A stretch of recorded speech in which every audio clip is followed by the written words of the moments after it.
नमस्कार, मैं प्रदीप कुमार। आप देख रहे हैं हरियाणा डेली न्यूज़। आज तारीख 15 दिसंबर 2024 वार रविवार। पहले सुर्खियां। तृणमूल कांग्रेस के नेता हुमायूं कबीर के राज्य में बाबरी जैसी मस्जिद बनाने के बयान के बाद भारतीय जनता पार्टी ने पश्चिम बंगाल में भव्य राम मंदिर बनाने का किया ऐलान। जानेंगे पूरी खबर। किसान आंदोलन धीरे धीरे पकड़ता जा रहा है सुरूर। महिला किसान नेता सुदेश गोयत अब खनौरी बॉर्डर पर आमरण अनशन पर बैठी। आईआईटी मद्रास ने हाइपरलूप ट्रेन की टेक्नोलॉजी को किया विकसित। इस ट्रेन को वैक्यूम लैग ट्यूब में चलाया जाएगा। स्पीड होगी 1220 किलोमीटर प्रति घंटा। चर्चा करेंगे विस्तार से। आरबीआई का किसानों को बड़ा तोहफा। अब किसान बिना किसी संपत्ति को गिरवी रखे पा सकेंगे 2 लाख रुपए तक का लोन। जानेंगे पूरी खबर। इंडियन स्पेस रिसर्च ऑर्गेनाइजेशन जल्द करेगा स्पेसएक्स मिशन के जरिए अंतरिक्ष में डॉकिंग कैपेसिटी का प्रदर्शन। जानेंगे विस्तार से। एक देश एक चुनाव बिल को मिली केंद्रीय कैबिनेट की मंजूरी। जल्द होगा संसद में प्रस्तुत। दिल्ली यूनिवर्सिटी में आई असिस्टेंट रजिस्ट्रार, सीनियर असिस्टेंट के पदों पर भर्ती। बात करेंगे विस्तार से।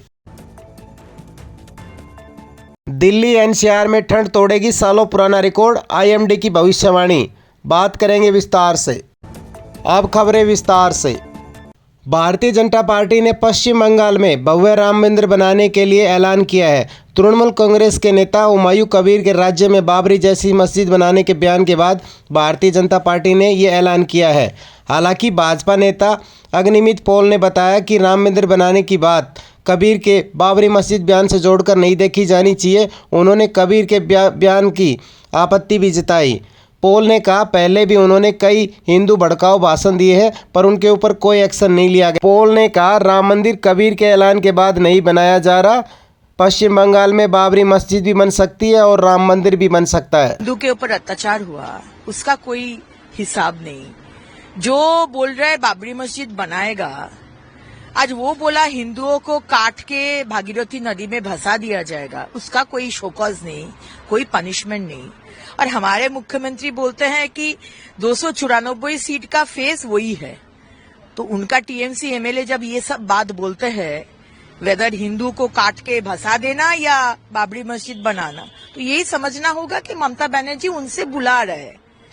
अब ममता बनर्जी 30% का सरकार है, ये तो हम लोग को मालूम है। तो हमारा भाई बहन, हिंदू भाई बहन को तो हम लोग को ही तो बचाना होगा। बंगाली हिंदू के लिए डॉक्टर श्यामा प्रसाद मुखर्जी डस्टबिन को दिया है। जैसे भारत में सबको ही रहता है मिलजुल के, यहाँ भी सबको इसी को रहना, सबको ही रहे।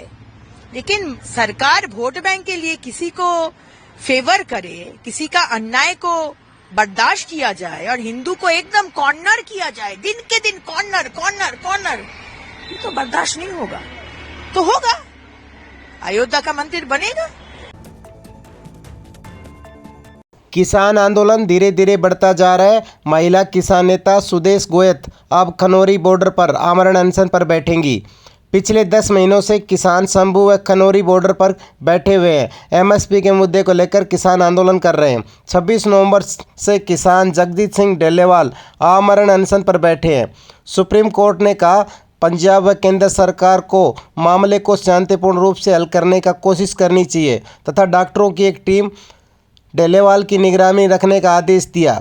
अब आंदोलन ने एक नया लय पकड़ ली है क्योंकि महिला किसान नेता सुदेश गोयत भी अब आमरण अनशन करने के लिए बैठ रही है। 13 दिसंबर को उन्होंने इसका ऐलान किया। सुनिए क्या कहा। जवान जय किसान दल्लेवाल जी 18 दिन से खनौरी बॉर्डर पे आमरण अनशन पे बैठे हुए हैं। उनकी तबीयत बहुत खराब होती जा रही है। तो किसान कौम के लिए अकेले दल्लेवाल जी ही कुर्बानी क्यों दे, हम बहनों को भी उनका साथ देना चाहिए। मैं सुदेश गोयत कल 14 दिसंबर से खनौरी बॉर्डर जा रही हूं और वहां दल्लेवाल जी के साथ आमरण अनशन पे बैठूंगी। आईआईटी मद्रास ने हाइपरलूप ट्रेन की टेक्नोलॉजी को किया विकसित। स्पीड होगी 1220 किलोमीटर प्रति घंटा। बता दें ये ट्रेन वैक्यूम लैग ट्यूब में चलाई जाएगी। हाइपरलूप ट्रेन की टेक्नोलॉजी का विकास सबसे पहले एलन मस्क ने व्हाइट पेपर पर 2013 में उतारा था। इस टेक्नोलॉजी से ट्रेन की स्पीड 1200 किलोमीटर प्रति घंटा से अधिक होगी। इस ट्रेन को दुनिया की सबसे तेज ट्रेन के नाम से जाना जाता है। यूनियन मिनिस्टर वैष्णव ने बताया कि भारत ने 410 किलोमीटर लंबे हाइपरलूप ट्रेन की टेक्नोलॉजी पर ट्रायल कंप्लीट कर लिया है। इससे पहले यह टेक्नोलॉजी केवल अमेरिका के पास ही है। आरबीआई का किसानों को बड़ा तोहफा। अब किसान बिना किसी संपत्ति को गिरवी रखे पास करेंगे 2 लाख रुपए तक का लोन। बता दें आरबीआई ने किसानों के लिए एक बड़ी घोषणा की है। अब किसान बिना किसी चीज़ को गिरवी रखे 2 लाख रुपए तक पास करेंगे। पहले ये लिमिट 2019 में 1,60,000 रुपये थी, परंतु अब आरबीआई ने बढ़ाकर इसे 2 लाख रुपए कर दिया है। अब किसानों को अपने मूल दस्तावेज जैसे आधार, पैन आदि दिखाकर बैंक से लोन मिल जाएगा। आरबीआई की इस घोषणा से ज़्यादा किसान लोन का लाभ उठा सकेंगे। आरबीआई की मॉनेटरी पॉलिसी में ये फैसला लिया गया है। इंडियन स्पेस रिसर्च ऑर्गेनाइजेशन जल्द करेगा स्पारडेक्स मिशन के जरिए अंतरिक्ष में डॉकिंग कैपेसिटी का प्रदर्शन।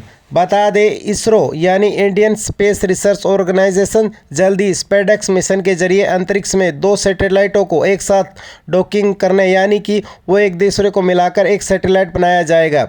ये कैपेसिटी भारतीय अंतरिक्ष स्टेशन और लूनर मिशन के लिए बहुत ही महत्वपूर्ण साबित होगी। भारत स्पारडेक्स मिशन के जरिए 2 सैटेलाइटों को अंतरिक्ष में भेजेगा और वो एक दूसरे से दूर जाएंगे, उसके बाद नज़दीक आकर डॉकिंग करेंगे और एक दूसरे में जुड़ जाएंगे। अगली खबर पर बढ़ने से पहले प्लीज़ चैनल को सब्सक्राइब जरूर करें। एक देश एक चुनाव बिल को मिली केंद्रीय कैबिनेट की मंजूरी, जल्द होगा संसद में प्रस्तुत।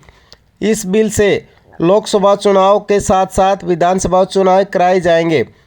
तारीखों के ऐलान का अधिकार राष्ट्रपति के पास होगा। यदि इलेक्शन कमीशन को लगता है कि विधानसभा में किसी क्षेत्र का चुनाव लोकसभा के साथ नहीं हो सकता तो उसे राष्ट्रपति से अलग अलग चुनाव की परमिशन लेनी होगी।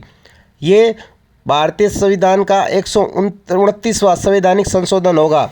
अब लोकसभा व विधानसभा का कार्यकाल समय फिक्स कर दिया जाएगा। यदि बीच में लोकसभा या विधानसभा भंग होती है तो मध्यवर्ती चुनाव बचे हुए कार्यकाल के लिए होंगे।